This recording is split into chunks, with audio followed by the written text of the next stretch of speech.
فادخلي في عبادي وادخلي جنتي فادخلی فی عبادی وادخلی جنتی۔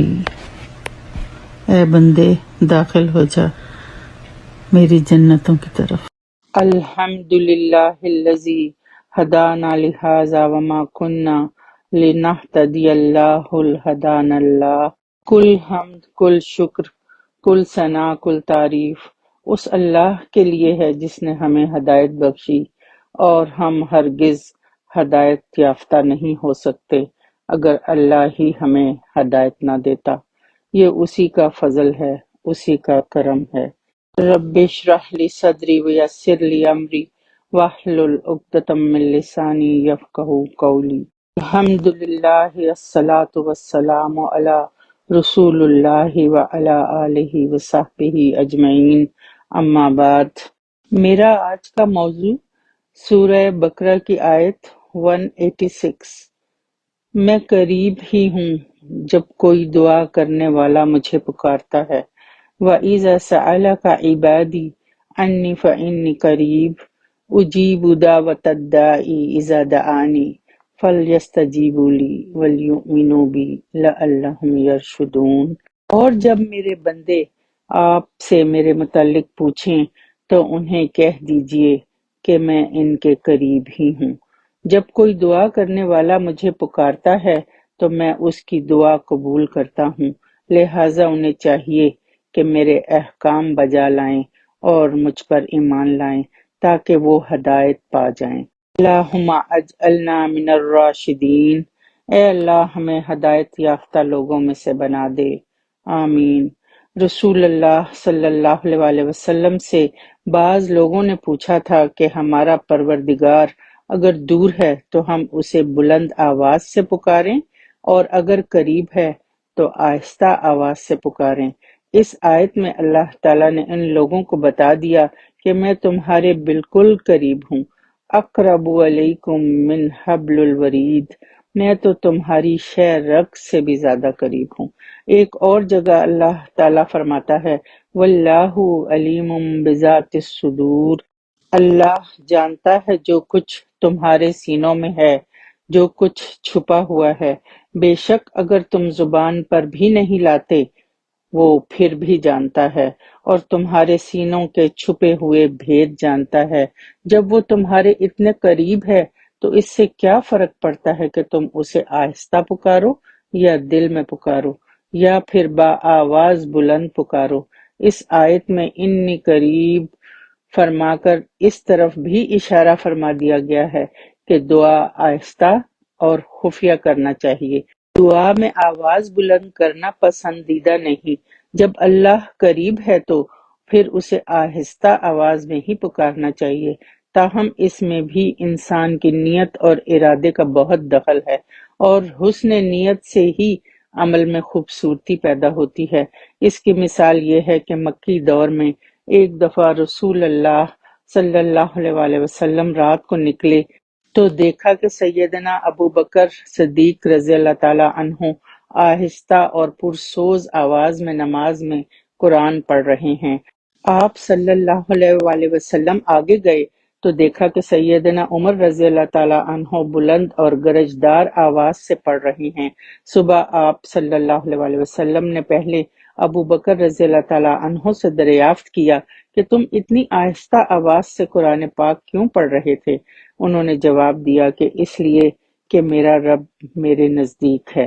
آپ صلی اللہ علیہ وسلم نے سیدنا عمر رضی اللہ تعالی عنہ سے بلند آواز سے قرآن پڑھنے کی وجہ پوچھی تو انہوں نے کہا میں سونے والوں کو جگاتا ہوں اور شیطان کو بھگاتا ہوں۔ آپ صلی اللہ علیہ وسلم نے دونوں کے جواب سن کر دونوں کی ہی تحسین فرمائی۔ اس آیت میں اللہ تعالیٰ نے انسانی ہدایت کے لیے اور بھی 3 باتیں ارشاد فرمائیں جو انسانی ہدایت کے لیے ضروری تھیں اور جن سے شرکیہ عقائد کی جڑ کٹ جاتی ہے۔ مثلا یہ کہ جب کوئی مجھے پکارتا ہے تو میں اس کی پکار یا دعا کو صرف سنتا ہی نہیں بلکہ شرف قبولیت بھی بخشتا ہوں۔ اس سے وہ لوگ جو یہ کہتے تھے کہ اللہ ہم گناہ گاروں کی دعا کب سنتا ہے اور کب قبول کرتا ہے، لہٰذا ہمیں کسی بزرگ یا کسی اللہ کے پیارے کی معرفت سے اللہ سے طلب کرنا چاہیے۔ اس جواب سے ان کے باطل خیالات کا رد ہو جاتا ہے۔ اللہ سبحانہ تعالیٰ نے بڑی وضاحت سے بتا دیا کہ میں تو ہر ایک کی دعا سنتا ہوں، چاہے وہ میرا پیارا ہو یا پھر گنہگار، میں دونوں کی دعا سنتا ہوں اور اسے شرف قبولیت بھی بخشتا ہوں۔ دوسری وضاحت یہ ہے کہ اللہ کے بندے صرف اللہ کا حکم مانیں، صرف اسی سے التجا کریں، کسی اور کا در نہ کھٹکھٹائیں۔ پکار اور دعا میں بھی اصل میں عبادت ہی ہے۔ تیسرا یہ کہ میرے بارے میں یقین رکھیں کہ میں ان کی دعا ضرور قبول کروں گا، اور اسی میں عقل والوں کے لیے نشانی ہے۔ دعا کی قبولیت کی کچھ شرائط اور آداب ہیں۔ سب سے اہم بات تو یہ ہے کہ حرام خوری سے بچا جائے، حرام لقمے سے پرہیز کیا جائے اور فضول قسم کی دعاؤں سے پرہیز کیا جائے، جیسے مجھے بادشاہ بنا دے یا مرد سے عورت بنا دے۔ ناممکنات کی یہ دعائیں نہیں کرنی چاہیے۔ قطع رحمی یا کسی گناہ کے کام کی دعا نہیں کرنی چاہیے۔ دعا کے لیے جلدی نہیں مچانی چاہیے، کیونکہ قبولیت کے لیے اللہ تعالیٰ کے پاس ایک وقت ہوتا ہے، مقرر وقت پر ہی دعا سنی جاتی ہے۔ انسان کو نہ تو جلد بازی کرنی چاہیے اور نہ ہی مایوس ہونا چاہیے، کیونکہ بعض دفعہ دعا کا یہ فائدہ ہوتا ہے کہ اس سے کوئی نازل ہونے والی مصیبت یا بلا دور کر دی جاتی ہے۔ دعا پورے خلوص نیت سے اور دل کی اتھاہ گہرائیوں سے کرنی چاہیے، بے توجہی، لاپرواہی سے اور عادتاً رٹے رٹائے جملے کہنے سے دعا کا فائدہ حاصل نہیں ہوتا۔ مکمل دل کی حضوری سے گڑ گڑا کر مانگیے۔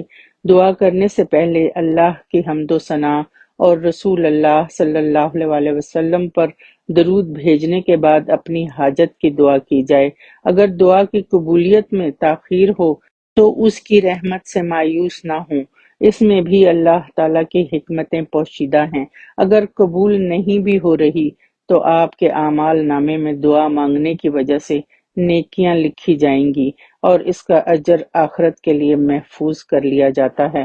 بندہ جب آخرت میں اس اجر کو دیکھے گا تو کہے گا کہ اے کاش دنیا میں میری کوئی دعا بھی قبول نہ ہوئی ہوتی، یا پھر انسان پر سے کوئی بیماری یا کوئی بڑی مصیبت اٹھا لی جاتی ہے۔ لیلۃ القدر میں سجدہ کی حالت میں جمعہ کے دن دعا جلد قبول ہوتی ہے۔ یہ آیت بھی اللہ تعالیٰ نے رمضان المبارک کے احکام و مسائل بیان کرنے کے بعد فرمائی۔ اللہ کی صفت مجیب ہے، مستجیب ہے۔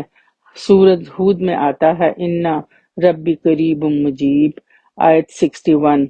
فوراً سننے والا، فوراً متوجہ ہونے والا، جو ہمارے قریب ہے، شہرک سے بھی زیادہ قریب۔ جو ہمارے اتنا قریب ہو، پھر کیسے ممکن ہے کہ وہ نہ سنے؟ اصل میں ہمیں مانگنے کا سلیقہ ہی نہیں آتا۔ وہ تو مجیب الدعوات ہے، ہمارے چھپے ہوئے سینوں کے بھید جانتا ہے۔ اللہ تعالیٰ خود بندے کو دعا کے لیے پکارتا ہے۔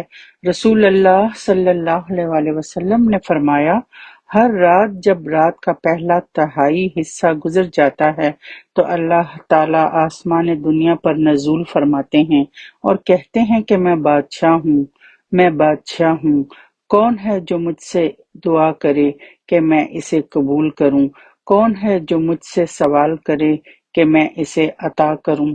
کون ہے جو مجھ سے بخشش طلب کرے کہ میں اسے بخش دوں؟ مسلسل طلوع فجر تک یہی اسی طرح ہوتا رہتا ہے۔ صحیح مسلم۔ اللہ تعالیٰ بندوں کو خالی ہاتھ لوٹانے سے حیا کرتا ہے۔ سیدنا سلمان فارسی رضی اللہ تعالیٰ عنہ روایت کرتے ہیں، وہ کہتے ہیں کہ ان اللہ لا یستحیی ان یبسط العبد الیہ یدیہ یسألہ فیہما خیرا فیردہما خائبتین۔ بے شک اللہ تعالیٰ کو اس بات سے حیا آتی ہے کہ بندہ اس کے سامنے اپنے ہاتھ پھیلا کر ان دونوں ہاتھوں میں خیر کا سوال کرے، پھر وہ انہیں خالی لوٹا دے۔ مسند احمد۔ اللہ تعالیٰ بندے کے اٹھے ہوئے ہاتھوں میں خیر ضرور ڈالتا ہے۔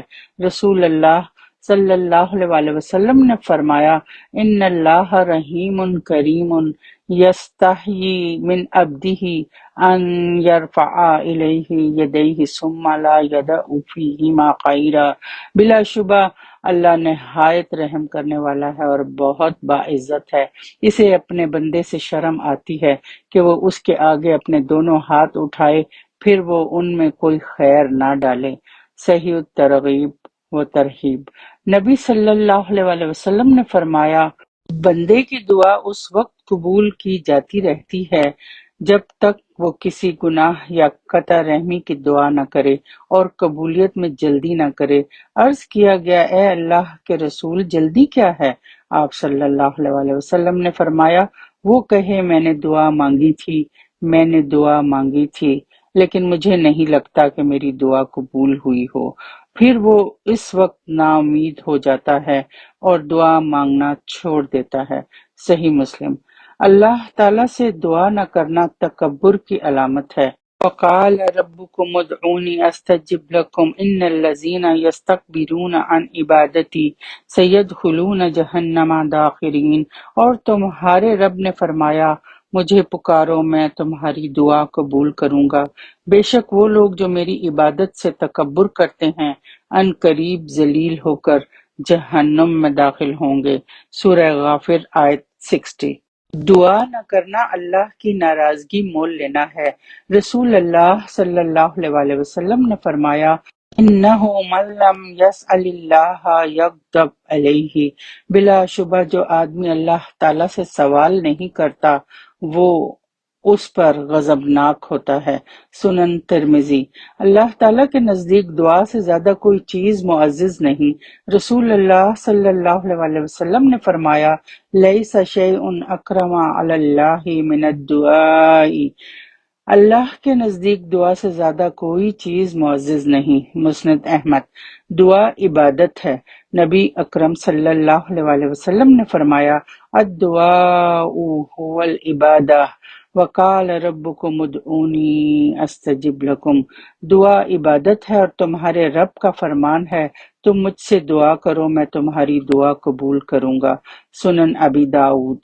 سیدنا عبداللہ بن مسعود عنہما کہتے ہیں کہ میں نماز پڑھ رہا تھا اور نبی صلی اللہ علیہ وسلم، ابو بکر اور عمر ایک ساتھ تھے۔ جب میں بیٹھا تو اللہ تعالیٰ کی حمد و ثنا بیان کی، پھر نبی کریم صلی اللہ علیہ وسلم پر درود بھیجا، پھر اپنے لیے دعا کی تو نبی صلی اللہ علیہ وسلم نے فرمایا، مانگو عطا کیا جائے گا، مانگو عطا کیا جائے گا۔ سنن ترمذی۔ دعا سے پہلے اللہ کی تعریف کریں، اللہم انی اسألک الجنۃ واعوذ بک من النار۔ اے اللہ، بے شک میں تجھ سے جنت کا سوال کرتا ہوں اور آگ سے پناہ لیتا ہوں۔ آمین ثم آمین۔ سبحانک اللہم وبحمدک اشہد ان لا الہ الا انت استغفرک واتوب الیک۔ اے اللہ، تو پاک ہے اپنی تعریف کے ساتھ، میں گواہی دیتا ہوں کہ تیرے سوا کوئی معبود نہیں، میں تجھ سے مغفرت چاہتا ہوں اور تیری طرف رجوع کرتا ہوں۔ وآخر دعوانا ان الحمد للہ رب العالمین۔